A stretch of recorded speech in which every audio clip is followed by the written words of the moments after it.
अरे बिंदु, आज घर में बहुत काम है। आज तुझे स्कूल जाने की जरूरत नहीं है। लेकिन दादी, आज तो स्कूल में मेरा टेस्ट है। अरे एक दिन स्कूल नहीं जाएगी तो ऐसी कौन सी तेरी कलेक्टर की पढ़ाई छूट जाएगी। वैसे भी मैं देख रही हूँ आजकल तो बड़ी ढीठ हो गई है। अपनी दादी की बातें सुनकर बिंदु नाराज हो जाती है। तभी उसकी माँ कहती है, अरे बिंदु, इतनी छोटी बात पे मुंह फुलाने की क्या जरूरत है। दादी बिल्कुल सही कह रही हैं। लड़कियों को तो घर के काम काज सीखना चाहिए। अरे बहू, रमेश के लाड़ प्यार ने इसे बिगाड़ रखा है। कम से कम तू तो मेरी बात समझती है।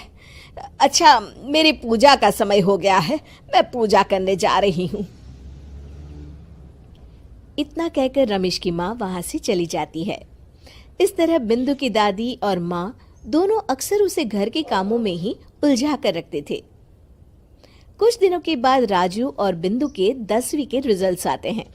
दोनों बच्चे दादी को अपना अपना रिपोर्ट कार्ड दिखाते हैं।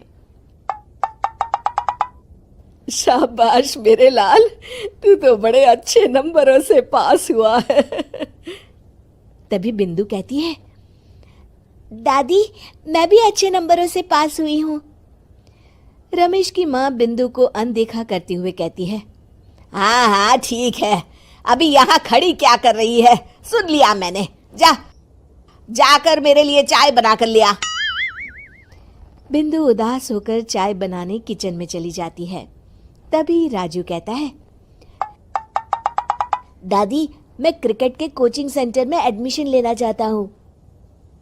अरे वाह राजू बेटा, ये तो तूने बड़ी अच्छी बात कही। तू कल ही अपना एडमिशन करा ले, जितनी भी फीस होगी मैं दे दूंगी। अरे एक दिन मेरा पोता विराट कोहली बनेगा। इस तरह अक्सर रमेश की माँ अपनी पोती बिंदु के साथ दुर्व्यवहार करती थी। कुछ दिनों के बाद रमेश की माँ और उसकी पत्नी दोनों सास बहू मिलकर राजू का एडमिशन अच्छे स्कूल में करवा देते हैं, लेकिन बिंदु का एडमिशन नहीं करवाते। इस बात से नाराज होकर बिंदु अपनी दादी से कहती है, लेकिन दादी मुझे भी आगे की पढ़ाई करनी है। अरे क्या करेगी आगे की पढ़ाई लिखाई करके हैं? आज से ये पढ़ाई का भूत अपने दिमाग से उतार दे। इतना कहकर रमेश की माँ वहां से चली जाती है। उस दिन के बाद से बिंदु की पढ़ाई हमेशा के लिए छूट जाती है और उसकी दादी उससे घर के सारे काम करवाना शुरू कर देती है। इस तरह उसका सारा दिन घर के कामों में ही बीत जाता था। कुछ दिन बीत जाते हैं और एक दिन रमेश छुट्टियों पर घर आता है। बिंदु को घर के काम करते हुए देख उससे कहता है, अरे बिंदु बेटा, तुम स्कूल नहीं गई? पिताजी, दादी ने मेरा एडमिशन कराने से मना कर दिया है।